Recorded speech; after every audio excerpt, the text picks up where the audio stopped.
Over the past 2 weeks, the Russian ship Yantar, officially an oceanic research vessel, has been quietly operating north of Scotland, entering UK waters for the second time this year. RAF Poseidon P-8 planes and a Royal Navy frigate have moved in a few times to shadow it. But then pilots suddenly reported being targeted by lasers for the Yantar. Now, let's be clear. Shining lasers at pilots isn't some harmless annoyance. It's actually illegal in the UK, can disorientate crews, and it's exactly the kind of ambiguous provocation Russia, or specifically the Kremlin, specializes in. Just below the threshold of open confrontation, but clearly some kind of provocation. And as the Defense Secretary John Healey has put it, we see you, we know what you're doing, and if the Yantar travels south this week, we are ready. He has also changed naval rules of engagement, allowing the Royal Navy to follow the ship more closely while it remains in wider UK waters, what most people would see as the Economic Exclusive Zone, or EEZ. So this is not routine. This is the UK signalling very strongly in response to Moscow.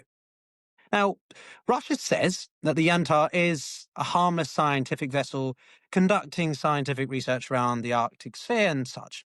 Now, Western governments, including the UK, believe it's a platform for deep-sea surveillance and potential sabotage, run by Russia's main Directorate for Deep Sea Research, or GUGI. This directorate reports directly to the MOD. Is science, therefore, not really about that, but more about mapping undersea cables, monitoring pipelines, gathering strategic intelligence, preparing the battle space, you could argue, therefore, for potential disruptions. Over 90% of the world's digital communication, including billions in financial transactions every day between obviously New York, London, North America, Western Europe, travel through these undersea cables. Britain alone sits at the center of dozens of these links. And in the words of some other people, using lasers to impede RAF pilots is escalation for sure. Even if they don't necessarily blind anyone, it's a message. Let us operate, or we'll make you think twice about monitoring this. And this is part of a bigger pattern.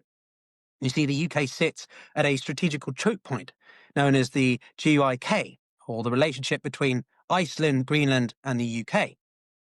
To understand why the Yantar alarms are so many being a big deal, you have to place it in the longer timeline of Russian provocations in European, or particularly Britain's waters. For more than a decade, Moscow has repeatedly used its navy, submarines, and so-called research vessels to test the boundaries of this European security.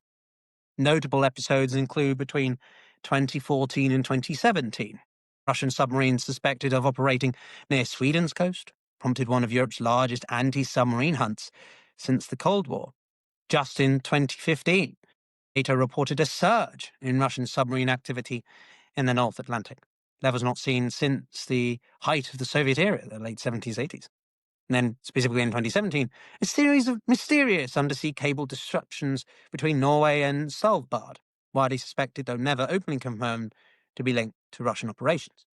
Then, more recently in 2021, a Russian vessel was detected maneuvering over Ireland's main transatlantic cables, prompting emergency meetings in Dublin over infrastructure security. Of course, the most notable recent ones are the Nord Stream pipeline explosions, whose culprit remains officially unknown, but many blame Russia, although there is a fair amount of evidence to suggest it was self-sabotage by the Ukrainians, or even an independent party. The point is that this pattern matters because each act follows the same logic. Ambiguous pressure, always at arm's length, always plausibly deniable. The Yantar is simply the most visible and technologically advanced expression of that strategy. It obviously also heightens debate in the UK specifically. If a foreign military vessel does the same in British waters to British pilot, critics say the response should be far stronger than simply diplomatic warnings. Among the more forceful voices, arguments say that if the UK has evidence, it should board the ship and impound it under international maritime law. The Russian ambassador should be summoned and required to explain the incident. Allowing Moscow to repeatedly test UK defences risks making Britain look weak, and many people's eyes, Britain is looking the weakest that it has in the, post-imperialistic era, a laughingstock, in some people's words. These arguments are shaped by the wider fear that Moscow-backed agents and operatives are becoming more aggressive across Europe. There is no ability to deny that Moscow is far more active in its disruptive or nefarious activities, be it in political messaging or electoral interference in Moldova and other areas that I've covered on the channel multiple times.